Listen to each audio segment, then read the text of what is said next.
warahmatullahi wabarakatuh. Waalaikumsalam. Para datuk-datuk dan datin-datin yang saya hormati, sebetulnya kita harus mengadakan simulasi hukum adat dulu, tapi karena Bapak belum saya berikan ini, belum paham nih apa ini benda yang dibawa dari Jambi ini. Dia harus mengerti dulu persoalannya. Tadi belum sempat karena ada azan, ada acara apa, sehingga kita belum paham. Tadi saya katakan hukum adat Melayu Jambi itu warisan dari hukum adat Melayu di zaman purba, mulai dari abad ke-15 sampai tahun 1906 Masehi. Pada tahun 1906 Masehi, tepat tanggal 2 Juli 1906, resmi negeri Jambi ini dijajah oleh Nederland, Belanda. Dilantik tanggal 2 Juli itu A.L. Kamerlingh namanya, orang Belanda, dengan SK Residen Gubernur Jenderal Batavia nomor 20 1906. Itu lantik tanggal 2. Maka sejak itu sampai hari ini hukum adat Jambi itu tidak pernah ada rapat adat lagi. Ingat Bapak, hukum adat Jambi itu yang tadinya lahir seperti jalan setapak, kemudian ribuan tahun lamanya berubah-ubah, masyarakat makin lama makin banyak, lalu diadakan rapat adat karena ada pengaruh Islam. Orang adat lalu masuk agama Islam, memeluk agama Islam, lalu berubah, terjadilah dua waktu. Maka yang dikenal sekarang adalah adat berseni sara. Adat di situ tuh hukum adat berseni sara. Kalau ditanya Bapak, apa arti adat berseni sara itu? Bapak jawab, hukum adat tidak boleh berlaku kalau bertentangan dengan hukum Islam. Itu artinya. Jadi katakan adat berseni sara. Sendi itu tempat pijak. Kalau tempat pijaknya ada, runtuh. Nah, kira-kira gitu. Makanya dalam mereka itu rumah bersendi batu. Jangan Bapak bilang adat bersendi sara, bukan ber. Adat bersendi sara. Jangan tambahkan adat bersendikan sara, sara bersendikan kitabullah. Saya peneliti. Saya pergi ke lembaga bahasa, saya bawa adat bersendikan sara, adat bersendi sara, mana yang benar? Lembaga bahasa mengatakan kalimat ini namanya kalimat positif, adat bersendi sara. Jadi kalau adat bersendikan sara sudah negatif. Nah, apa ya? Ini harus begitu. Adat bersendi sara, apa sebab? Maka diadakan rapat adat. Dulu nenek kita agama Hindu, tiba agama Islam, lalu rapat adat. Kenapa? Kenapa orang Mekah itu tidak ada rapat adat? Dulu agama jahiliyah, tiba Nabi Muhammad membawa agama Islam, kenapa tidak rapat adat? Nah, kan itu. Kenapa bukan rapat adat? Masuk Islam baik, selesai urusan.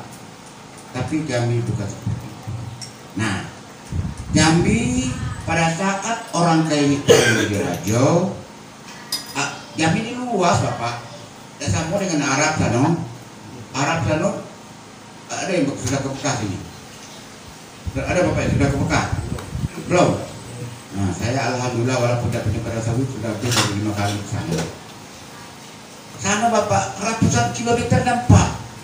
Tidak ada hutan, tidak ada kayu, sawit tidak ada. Biasanya ada Bapak ada begini pada sawit di sana tidak ada. Tidak ada lahan tidak. Lahan luas, matok semua. Nah, Jambi ini luas, antara desa dengan desa berjauhan. Maka dalam adat Jambi dikatakan dekat bagalang sungai, jauh bagalang rimbu. Ada sungai pengabuan. adik tinggal di sebelah sini, kakak tinggal di sebelah sana. Itu bertahun-tahun tidak ketemu. Berarti ada kakak. Repot. Dekat bakalan sunat. Nah, itu yang jadi. Jadi ketika orang adat, ketika masyarakat Jambi ada yang memeluk Islam, masih ada yang agama Hindu, hukum juga seperti itu. Ada hukum Islam yang sudah diterima orang, ada hukum adat lamo yang dipakai orang. Adat lamo Jambi dulu nama hukum adatnya jumhur. Ingat Bapak? Nama adatnya jumhur. Ketika Islam masuk, maka kawinlah Raja Jambi Putih Selaro Pinang Masa. Ingat, Putih Selaro Pinang Masa, bukan Putri Selaro, tidak. Apalagi Putri Selaras, tidak. Putih Selaro Pinang Masa masuk Islam. Maka orang Jambi, oh Raja bebas Islam, masuk Islam orang Jambi sebanyak ini. Lalu akhirnya kawinlah Putih Selaro Pinang Masa dengan Datuk Paduka Berhalo. Paduka Berhalo itu Said Ahmad Salim, seorang penyiar agama, tapi tiga di Jambi digelari Paduka Berhalo. Kenapa? Karena dia dari Pulau Berhalo masuk ke Jambi dari seberang sana. Di sana banyak berhalo, dihancurkan itu apa nama patung-patung gitu. Nah, diajarkannya agama Islam kayak Nabi Muhammad di Mekah lah, 360-an untuk berhalo itu dihancurkan. Nah, itulah kira-kira bandingannya. Masuk ke Jambi, oleh masyarakat Jambi digelari Datuk Paduka Berhalo. Orang yang menghancurkan berhalo-berhalo. Nah, itu kawin. Ketika kawin, Putih Selaro Pinang Masa sudah Islam istrinya. Waktu itu nama kerajaan Jambi adalah Kerajaan Tanah Pilih Jambi. Bapak mungkin tahu sejarah Tanah Pilih, datang dari Pagaruyung, itu menghilirlah Putih Selaro Pinang Masa bersama rombongan yang dikawal oleh dua angso putih. Lalu bertemulah tanah yang dipilih, tanah yang dipilih. Tapi ingat Bapak, yang dikatakan angsa putih dalam cerita kedatangan Putih Selaro Pinang Masa itu bukan angso yang Bapak bayang Bapak itu Bapak ambil telurnya, itu bukan. Angso putih itu kata kiasan dari pendeta agama Hindu, agama Buddha yang pakai baju komis putih. Orang pandai bertenung, pandai menenung, pandai menujung. Nah, itu yang diikuti. Ah, sinilah berhenti Tanah Pilih itu. Sehingga di Tanah Pilih itu sekarang ini, di mana Tanah Pilih itu sekarang adalah Makoran Jambi, dekat Masjid Al-Falah. Nah, disitulah dibuat istana kerajaan Melayu Tanah Pilih. Singkat cerita, kawin Datuk Paduka Berhalo. Lalu Datuk Paduka Berhalo ini melihat hukum adat yang ada di Jambi ini yang disebut dengan jumhur tadi. Karena hukum adat Jambi itu yang jumhur ini sudah bercampur dengan agama Buddha, dipengaruhi oleh agama Buddha. Itu biasa, hukum itu tergantung masyarakat. Nah, kalau masyarakatnya Islam, ya pasti hukumnya juga Islam. Kalau agamanya lain, pastilah agamanya lain yang masuk pada hukumnya. Itu pasti. Jadi saya katakan, kenapa boleh disunat? Orang agama sebelah tidak sunat. Kenapa? Karena agama kita menyuruh. Berarti orang Jambi kok. Kenapa disunat? Nah, kan itu. Nah, hukumnya. Nah, oleh karena itu, kata Datuk Paduka Berhalo, kalau itu diteliti kepada Jambi. Diadakan penelitian, bentuklah Jenang Elok namanya. Jenang Elok itu artinya panitia. Jadi bahasa Jambi Jenang Elok panitia. Nah, betullah Jenang Elok inilah yang mengadakan penelitian mana hukum adat jumhur itu yang tidak sesuai dengan taliti, dengan hukum Islam, lalu dibuang. Yang sesuai dengan Islam atau tidak bertentangan dengan Islam dipakai. Hasil penelitian itu tadi disebut dengan taliti. Jadi hukum adat Jambi yang kita sebut dengan taliti adalah hukum adat bercampur dengan hukum Islam. Salah mato dicukir. Salah tangan dicetak. Salah kaki dipancung. Nah, itu taliti dulu. Sebelum dianukan dicampur diadakan adat secara. Nah, karena ada dualisme hukum, dua macam hukum di tanah Jambi ini, kata Loke Hitam, kalau begini hancur kerajaan Jambi ini nanti. Dalam satu negara dua hukum tidak bisa, di mana saja di dunia ini pasti hancur. Kalau itu diadakanlah rapat, dirapatlah di Bukit Bintang, diundanglah raja-raja sekitar. Ada raja Minangkabau, bukan Bagilat Alam, ada raja Palembang, Demang Serba Daun, ada raja Empat Patulai dari Rejang Lebong, ada raja dari Air Manis yang disebut dengan Tuanku Hitam Indropuro. Nah, ini sebarat berbatasan dengan Tanah Jambi diundang.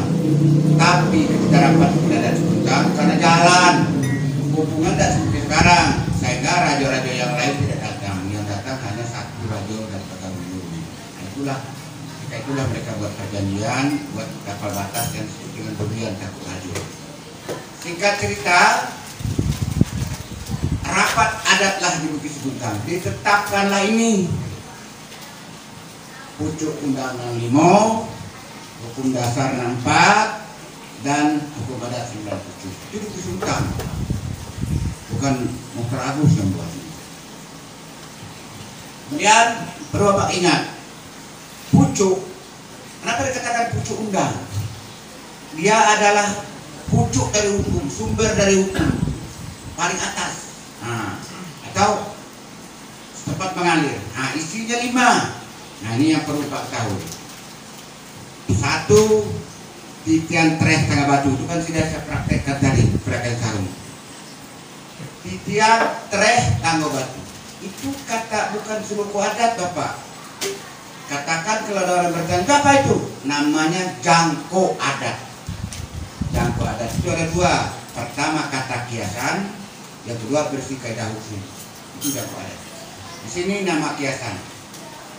Kalau orang adat Jambi dulu sampai hari ini mengatakan titian treh tanggobat, melanggar titian treh itu, maksudnya melanggar ayat Allah yang ada dalam Al-Quran. Apa betul? Ayat Allah ada 2.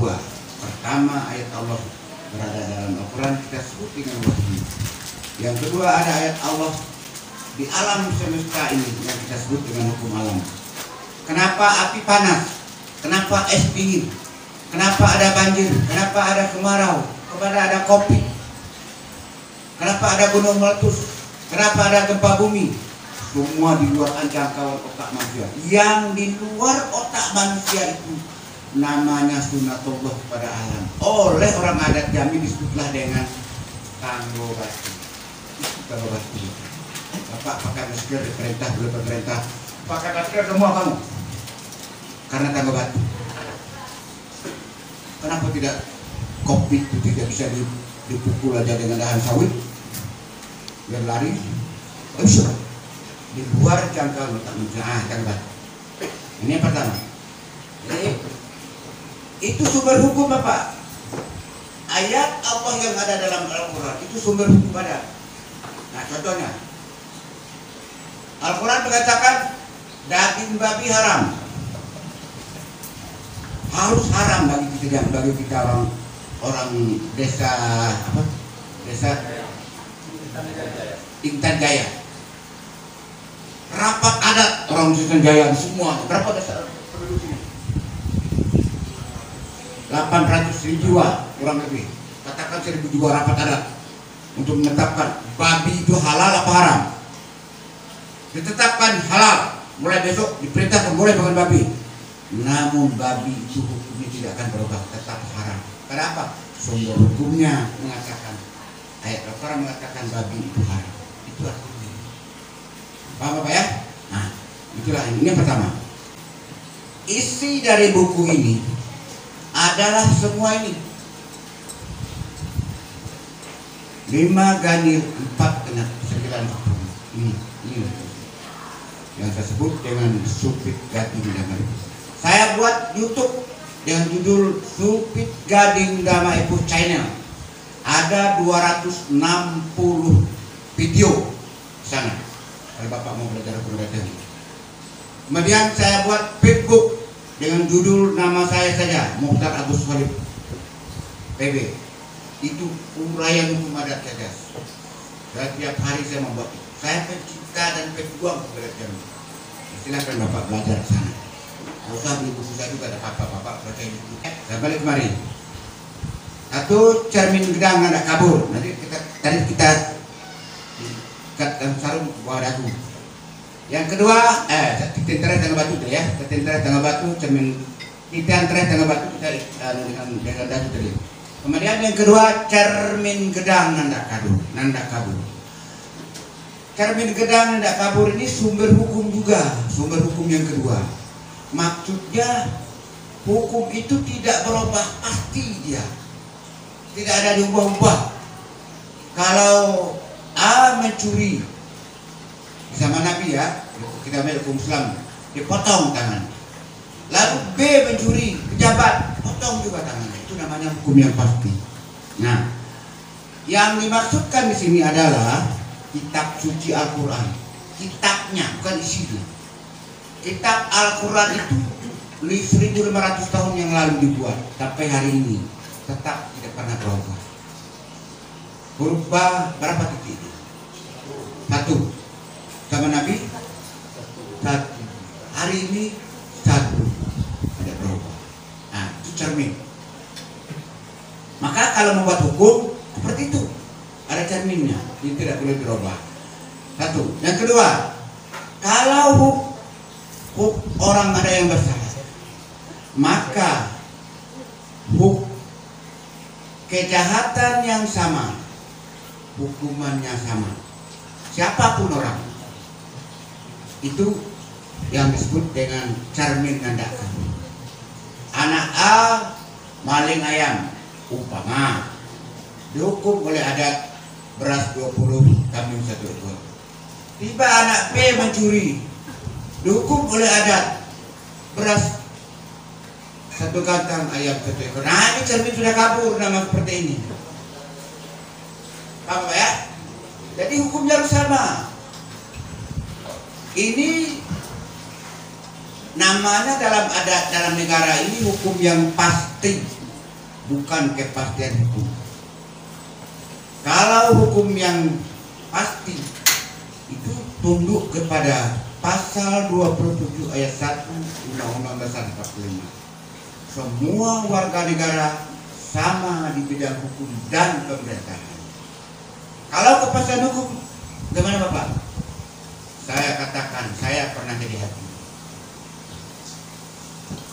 Semua kejahatan yang sama, hukumnya belum tentu sama. Saya hakim dulu Pak, 33 tahun. Saya jadi hakim di Aceh sana. Ada orang mencuri ayam 3 ekor. Saya hukum 3 bulan.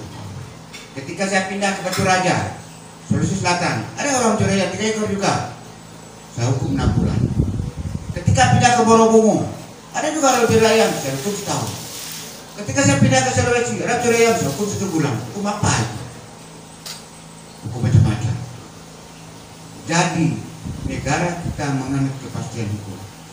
Setiap kesalahan dihukum. Berapa hukumannya? Terserah hakimnya. Itu. Bapak lihat sekarang korupsi Bapak.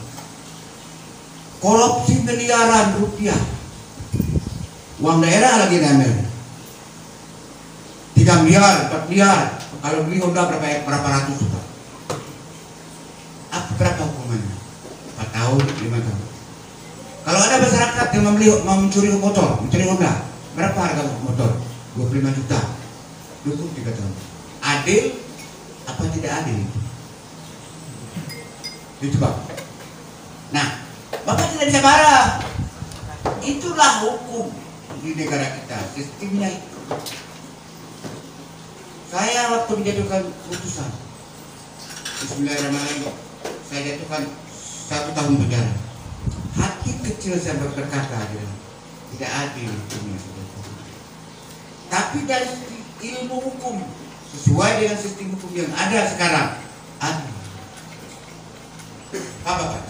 Nah, ini yang disebut dengan cermin gedang.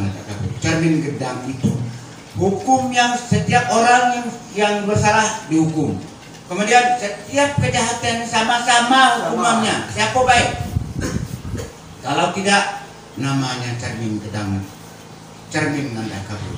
Itulah tugas di balang. Aduh cermin nanda kabur, aduh lantak dalam nanggoyak. Tugas di balang sebagai intelijen ada. Nah, ini yang pertama. Yang kedua, yang ketiga, lantak dalam nantak goyah kaping tidak tegensu. Kan kalau kita bikin lantak bapak, ini tak orang tajam nih biasa nih. Kalau bikin rumah di rawa-rawa kan, wah banyak lantak ke dalam. Lantak itu dipukul dalam-dalam. Jadi dalam lantak dalam. Nah biasanya kalau lantaknya kan satu kali, orang lantak itu diikat pangkal. Ikat pangkal itu dengan besi, mungkin dengan rotan atau dengan apa saja, itu namanya kaping dalam bahasa Melayu. Kaping ini tidak tegensu itu melorot, tidak melorot. Nah, jadi lantak dalam yang tak tegensu itu maksudnya hadis Nabi Muhammad SAW. Itu sumber hukum. Apa saja yang dikatakan Nabi, apa saja yang diperbuat Nabi, apa saja yang diakui oleh Nabi, itu sumber hukum.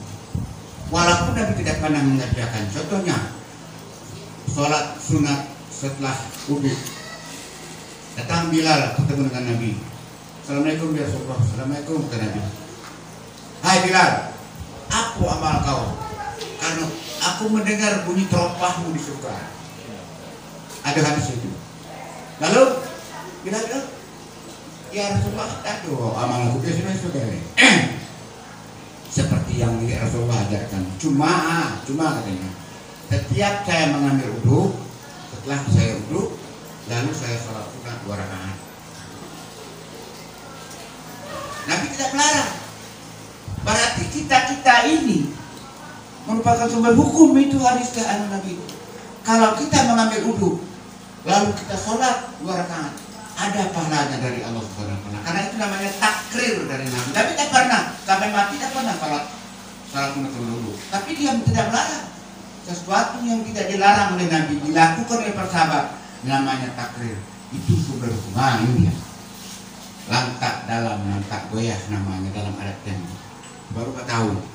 Jadi cermin kedang lantak kabur adalah wahyu sunatullah atau wahyu Allah yang ada dalam Quran dan wahyu Allah yang ada di alam semesta.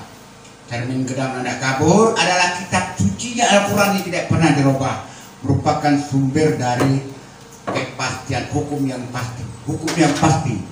Besok ada orang mati, ada orang membunuh orang, umpama hukumnya membunuhnya dengan sengaja membunuh orang, maka nama dalam adat namanya bangun sudah. Nah, bangun sudah dihukum dengan beras 100 gantang, kerbau 1 ekor, kecil babatu, gedang babungkal, baiku bekepalo, digendo dengan emas 1 kati dan 1 tahil. Kalau digramkan, kalau dihitung dengan gram, kurang lebih 840 gram. Itu denda. Siapapun, A membunuh orang seperti itu juga, B membunuh orang seperti itu juga. Nah, itu di sini. Lantak dalam, yang tak goyah tadi hadis Nabi. Yang keempat adalah kato mupakat. Kato mupakat itu bukan kato seiyo bapak. Ingat, kato mupakat itu sebuah keputusan yang telah dikaji segala baik dan buruk. Maka dalam ilmu hukum namanya fakta sunser panda. Ingat, namanya fakta sunser panda. Kata mupakat itu adalah sebuah perjanjian yang dibuat secara sah, berlaku sebagai undang-undang bagi pembuatnya. Kato seorang dibulatkan, kato bersama dimupakati, mencari kato sebuah pipih tidak bersudut boleh dilayangkan, bulat tidak bersanding boleh digulingkan, dipihai tidak mempihai, digoncang tidak bergerak, Bulat air di pembuluh, bulat kato dek mupakat, nan tumbuh dari bumi, dapat kata mupakat. Misalnya desa Intan Gayo ini membuat satu kerapatan, kita bangun jalan ke arah sana 100 meter, lalu rapat, dihitunglah biaya, dihitung pekerjaannya, dihitung waktu membuatnya, disepakati mulai besok jalan harus digotong ke masyarakat. Nah, keputusan yang seperti itu namanya kata mufakat. Jadi kata mufakat adalah sumber hukum. Atau desa Intan membuat perdes, misalnya mulai besok siapa yang silang sengketa di desa Selenggaya ini antara satu dengan lain, baik mengenai pidana atau perkara perdata, tidak boleh melapor pada polisi kalau perkara pidana sebelum selesai dengan adat. Tidak boleh gugat ke pengadilan sebelum selesai dengan adat di Intan Jaya. Barang siapa yang melanggar dihukum dengan beras 1 gantang, ayam 1 ekor, kena meh 5 meh, umpamanya. Itu kata sepakat. Boleh di sini membuat berlaku untuk daerah. Itulah yang disebut dengan Agung 20 namun dalam adat. Itulah disebut dengan dicopakai, dibuat. Di sini sumbernya. Paham ya? Yang kelima, dak lapuk, dek hujan, dak lekang, dek pani. Ini biasa orang menyebut. Ini sebenarnya sumpah, kata-kata sumpah. Nenek moyang orang Jambi dulu bersumpah di sebelah sana untuk melaksanakan titik teres tangga batu cermin dan tak kabur lantak dalam lantak goyah kapin tak terus. Kata nenek moyang itu harus dibuat tidak lapuk dijadikan mana. Jadi bersumpah itu tetap kita laksanakan. Kalau kita laksanakan itu tidak pernah lapuk. Mari Bapak lihat contoh. Lihat saja pohon kayu. Sebatang kayu berapa umurnya? 100 tahun, 200 tahun, 1000 tahun. Kalau dia masih hidup, dia tak pernah lapuk. Nah, maksudnya itu kalau kita pakai terus hukum adat, dia tak pernah lapuk. Adat mengatakan dalam pasal karena ditempuh, adat dipakai menjadi baru dia, tak pernah lapuk dia. Nah itu. Nah inilah yang kelima. Ini sumber hukum Bapak. Membuat hukum jangan dirubah-rubah. Hari ini kita membuat, barang siapa melapor kepada kepolisian denda, besok ada si B melapor dia karena Pak Kades takut dengan si B, biarkan saja. Lapuklah hukumnya, kaburlah cermin. Nah itu maksudnya. Nah ini yang kelima. Yang kelima ini adalah sumber hukum. Sumber hukum itu di atas, bukan di pucuk. Yang nama pucuk itu di seluruh dunia itu di atas, namanya pucuk. Jadi kalau ada yang mengatakan pucuk itu di dalam Undang-Undang 68 itu pucuk Undang-Undang 68 kata orang dari satu tempat itu salah. Pucuk tidak ada dalam, tapi di atas. Bapak ya? Adat keempat di hukum dasar Bapak. Kalau negara kita punya Pancasila, negara Melayu dulu punya undang-undang. Pancasila juga hukum juga. Kalau negara Indonesia sekarang punya hukum dasar namanya Undang-Undang Dasar 45, maka adat Jambi mempunyai hukum dasar ada 4 yang disebut dengan adat. Apa itu? Nah ini dia yang kita praktekkan tadi dengan melipat ikat. Satu, adat yang sebenar adat. Kita tahu Pak Ridwan sudah jelas tadi. Yang saya katakan adat itu kan tidak ada adat dalam arti budaya, adat dalam arti etika, adat dalam arti hukum. Kesimpulannya, adat itu adalah perbuatan yang berulang-ulang. Kebiasaan-kebiasaan orang daerah Intan Jaya. Sekarang, adat yang sebenar adat. Yang disebut adat sebenar adat ialah perbuatan yang berulang-ulang dilakukan. Tapi perbuatan itu sunatullah. Nah contohnya Bapak. Contohnya nikah. Sah hubungan antara perempuan dengan jantan karena nikah. Nikah itu bukan buatan orang Jambi, tapi sunatullah. Betul kan? Nah, itu berulang-ulang melakukan, mulai dari Nabi Adam sampai hari ini. Masih ada juga orang kawin tuh, ada juga orang nikah. Jadi objek yang bernama nikah itu sunatullah. Itulah yang disebut dengan adat yang sebenar. Adat banyak contohnya, salah satu Pak ya. Kedua, adat yang teradat. Adat yang teradat di sunatullah juga, tapi melekat kepada objeknya. Contohnya, kalau tadi objek sahnya nikah adalah karena sahnya hubungan suami istri karena nikah objeknya. Sekarang yang melekat kepada nikah itu namanya sunatullah, adat yang teradat. Apa yang melekat pada nikah? Sudah teradat nikah itu harus wajib adus wali, harus ada saksi. Jadi kalau bapak-bapak yang pernah dari sulah kamu, setiap yang dikatakan syarat dan rukun dalam satu masalah, itulah adat yang teradat. Bapak sholat, syarat sholat pertama wudu itu teradat, melekat dalam sholat. Ngadap kiblat itu teradat namanya. Nah, begitu Bapak. Jadi adat yang sebenar adat adalah sunatullah dalam bentuk objek, tapi adat yang teradat perbuatan yang berulang-ulang tapi berupa sifat atau berupa yang melekat kepada objek. Saya mengerti? Contoh yang lain Bapak. Seorang ibu melahirkan anak. Bapak-bapak kan tidak pernah melahirkan anak, ya? Nggak ada. Ibu yang melahirkan anak.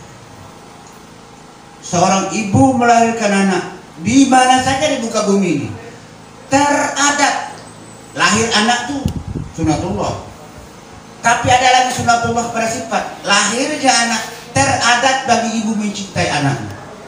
Ada tak ibu-ibu yang tidak mencintai anak? Kalau dia normal, pasti dia sayang dan kasih kepada anak. Ketika Nabi Sulaiman, ada 2 orang perempuan yang datang minta diadili karena berebut anak. Kata ibu A, dia punya anak. Kata ibu B, dia yang punya anak. Nabi Sulaiman mengambil pedang. Kata Nabi Sulaiman, letakkan anak ini di sini, akan sepotong 2. Ibu A ambil sepotong, ibu B ambil sepotong. Ditanya, bagaimana ibu B? Mau kamu? Mau. Biar bagi 2 juga ada papo. Itu adil namanya. Kata ibu A. Ditanyakan kepada B, ibu B pada, mau kamu sepotong saja pada bagian kepala, pada kaki kamu? Apa kata dia? Ya Nabi Allah, kalau anak ini ditetak dibunuh, artinya di depan dia, biarlah saya tidak dapat anak ini. Ya Nabi Allah, serahkan anak ini kepada ibu. Nabi Sulaiman pada waktu itu hakim. Bapak akan menjadi hakim nanti gimana? Serahkan diri kepada Allah. Apa kata Nabi Sulaiman? Kalau begitu, ibu B yang tidak mau anak ini dipotong, itulah yang punya anak. Kenapa? Teradat seorang ibu mencintai anaknya. Ibu mana di dunia ini yang mau melihat anaknya dipotong pada dia? Ibu mau. Kenapa dia mau? Karena bukan anak dia. Terserah, tiba-tiba ada awak kata dia. Ini adat yang teradat. Makanya contohnya saya bisa kita bawa pada perkawinan, bisa. Kemudian adat yang diadatkan. Dalam perkawinan ini tadi kita bukan dalam perkawinan. Adat yang sebenarnya adalah nikah. Kemudian adat yang teradat adalah rukun nikah. Teradat ada wali, teradat ada saksi, teradat ada mahar ya. Yang ketiga, adat yang diadatkan. Adat yang diadatkan kita yang buat. Yang dalam hukum sunatullah ada kita yang membuat. Lalu kita bawa ke perkawinan. Apa yang dikatakan adat? Ngundang tetangga. Saya miskin orang desa Intan Jayu.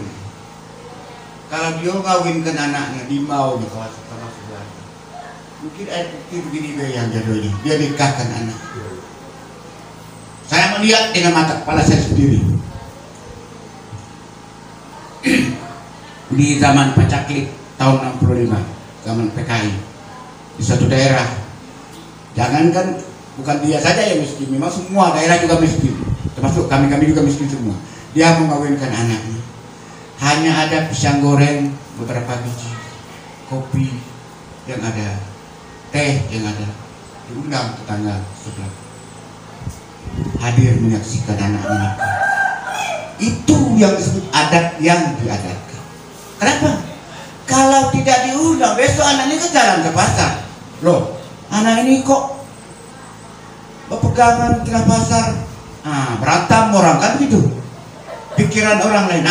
Jadi karena ada latar seperti itu, diadatkan oleh orang di mana saja di muka bumi ini. Setiap anak nikah diundanglah tetangga sebelah. Itu kalau yang undang band, undang apa itu kan orang kaya, potong kerbau sampai 30 itu orang berado. Semiskin orang. Inilah adatnya. Itulah adat yang diadatkan. Yang keempat disebut dengan adat istiadat. Adat istiadat itu bukan hukum, tetapi kalau kita lari kepada agama Islam namanya sunat muakkad. Terus contohnya, kalau saya ke rumah bapak, Pak, assalamualaikum Pak, waalaikumsalam, dari mana Pak Ustaz? Dari yang duduk Pak. Tidak mungkin, betul bapak ini, tidak mungkin saya duduk di rumah diam saja, dia tidak ngomong, tidak ada sopan santunnya, tidak ada air, tidak ada rokok, tidak ada. Pasti melekat kepada setiap orang itu basa-basi dan sopan santun. Dari mana Pak? Nah, kalau rumah kami, saya sedang ado dan Pak tidak ada rumah air putih yang ado. Itu sopan santun. Jadi adat istiadat melekat pada diri kita, bersopan santun kita sesama Allah. Kita bapak-bapak ini suka pakai gelar. Besok-besok jangan coba celana pendek saja tanpa baju bapak jalan ke pasar, jalan ke luar rumah. Itu bapak melanggar adat istiadat. Ingat bapak, bukan melanggar hukum, tidak. Contoh kecil lagi. Kata bapak ini berapa umur Pak? Umur? Hampir 60. Ini masjid depan. Besok hari Jumat, datanglah bapak ini pakai celana jeans, pakai baju kaos, rambut disisir, pakai kacamata hitam. Allahu Akbar. Salah. Apa yang salah? Celana beliau bersih, baju beliau bersih, dia beli. Tidak ada yang salah. Tapi mata orang begitu. Bapak ini umur 60 tahun. Tidak ada istiadat. Betul Pak kan? Itu belajar ini. Ada celahan dalam hati orang. Orang tidak ngomong. Salatnya sah. Sah sholatnya. Tidak ada. Dia ngambil wudhu, pakaiannya bersih, badan putlat, bisa ngomong sah. Tidak ada salah. Tapi ada yang keliru dalam adat ini. Banyak. Contohnya paling banyak sekarang dalam masyarakat. Kita berkata sih, "Hoi kamu."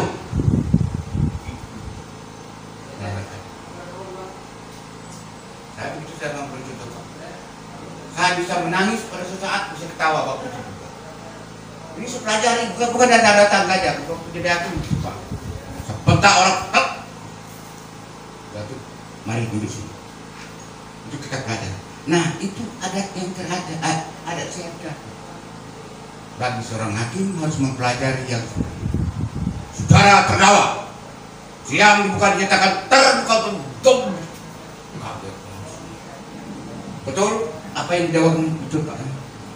Kalau betul, mana cerita kamu malu lagi? Jadi itulah adat istiadat tadi Bapak.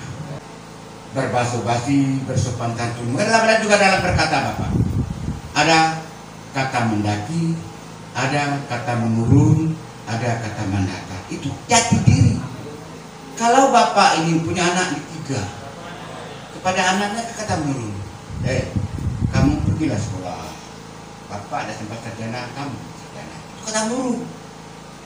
Kalau bapaknya, anaknya berbicara dengan bapaknya, Pak, kalau bisa belilah motor, Pak. Kawan punya motor, kalau kata-kata mendaki itu. Nah, kita berkata dengan ipar dosa, dengan mertua. Itu kata belereng. Tak mau, kita langsung saja. Mak, istri saya ini kan anak anumian, tidak bisa seperti itu. Harus dalam adat disebut pukul anak sinir menantu. Itu. Nah, inilah yang disebut dengan adat istiadat. Jadi Bapak, kesimpulannya, adat istiadat ini adalah hukum dasar. Seluruh hukum di muka bumi ini Pak pasti masuk sini. Hukum apa saja? Pasti salah satunya tidak pasti masuk sini. Inilah yang dipakai. Inilah dalam Pucuk Undang-Undang 5 Adat 4 ini masuklah ke dalam hukum yang 9 pucuk. Dimasukkan ke dalamnya tanpa kita tahu. Oh ini tadi. Oh ini tadi kalau kita baca. Hukum 5 hukum tentang perorangan. Hukum tentang paikatan tutup perjanjian. Kemudian tentang perkawinan, tentang waris, tentang tanah, rimba dan air. 5 ini Bapak dalam hukum namanya, ini saya sebut di H5. H5 itu hukum yang 5 bersifat privat. Nah, kita misalkan ada ini siapa namanya? Nama. Iwan. Pak Farul Razi ini ada hutang dengan dari Iwan ini. 5 juta. Udah 5 tahun gak bayar. Pak Balang tahu. Dubalang dan Bapak Badan tidak berwenang mengusut perkara ini. Kenapa? Karena ini bersifat pribadi sifatnya. Dubalang baru berwenang dan hakim adat apabila ada yang menengahkan Rano Sirisnapan menggugat kepada Pemkot.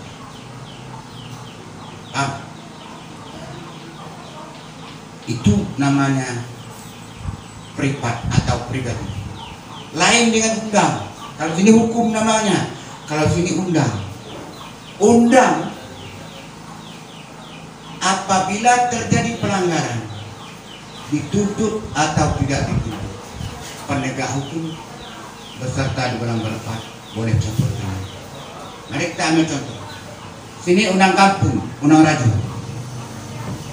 Undang raja ini mengatur tentang syarat kepala desa.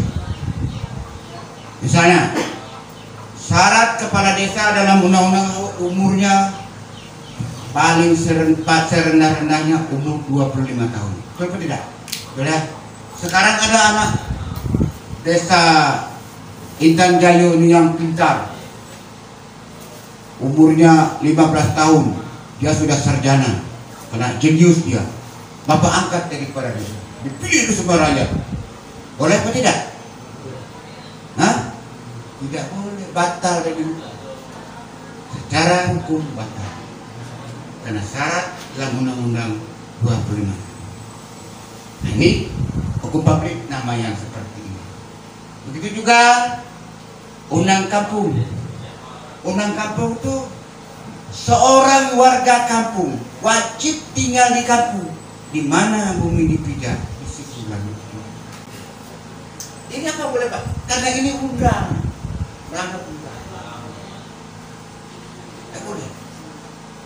Diminta atau tidak diminta. Pemangku ada Dubalang berempat bercabut. Polisi sama. Nah, kita masuk ini Pak. Ini Undang 20. Undang 20 itu hukum pidana adat. Ya, kalau terjadi pelanggarannya wajib Dubalang berempat terjuta. Sekarang ikuti saya bersama-sama untuk menghafal undang-undang. Bismillahirrahmanirrahim. Pasal 1. Tikam bunuh padang berdarah. Pasal 2. Upas racun batabung saya. Pasal 3. Samun sakal tegak di bateh. Pasal 4. Sio baka puntung berasap. Pasal 5. Maling curi.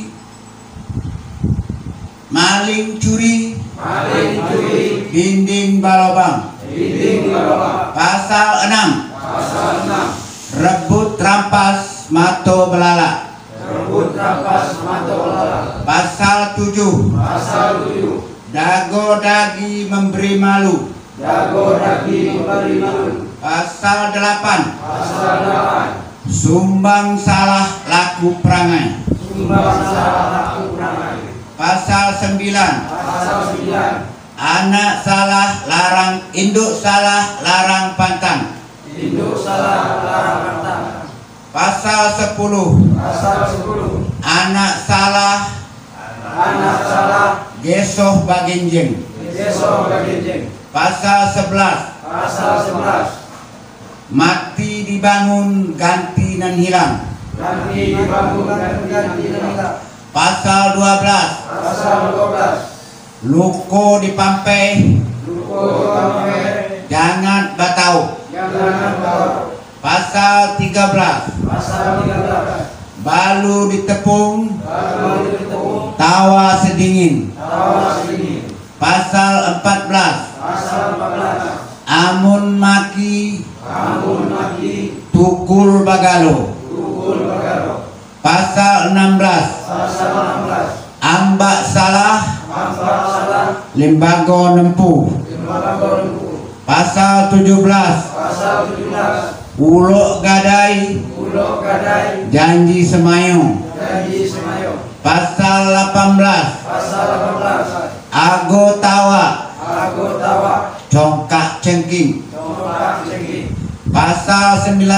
Pasal 19. Sulo sawa Pulau sawah undang lalu. undang lalu. Pasal 20. Pasal 20. Ternak kanang malam Ternak kanang malam. umo ladang pagasiang. Umum ladang pagasian. Alhamdulillahirabbil alamin. Mudah-mudahan Bapak hafal. Syukur diturang. Syukur oleh panjang di kampung Liba alam tak kenal mengayu.